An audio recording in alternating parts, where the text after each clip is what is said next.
Press conference ਕਰਨ ਚੱਲਾ ਤੇ ਇਸਤਰੀ ਵੀ ਲੈ ਗਿਆ ਨਾਲ।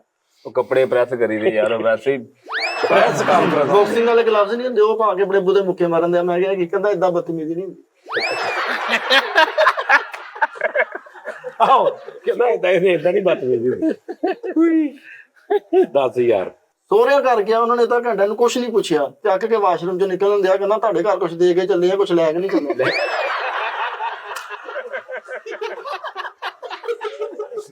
ਯਾਰ ਓਏ ਓਏ ਸਰਦਾਰਾ ਸੌਰਾ ਮੋਟਰਸਾਈਕਲ ਅੰਦਰ ਕਰਦਾ ਨਾਲ ਜੇ ਕੇ ਤੁਸੀਂ ਓਏ ਕਿੱਥੋਂ ਸਿੱਖਿਆ? ਪ੍ਰੋਡਿਊਸਰ ਭਾਈ ਆਪਣੀ ਮਸ਼ੂਕ ਨੂੰ ਪਾਰਕ 'ਚ ਲੈ ਕੇ ਫਿਰਨ ਦਿਆ ਤੇ ਉਹਨੂੰ ਕਹੀਏ ਜਾ ਜਿੰਨਾ ਮਰਜ਼ੀ ਫਿਰ ਲੈ, ਮੈਂ ਕੁਛ ਨਹੀਂ ਕਰਨਾ।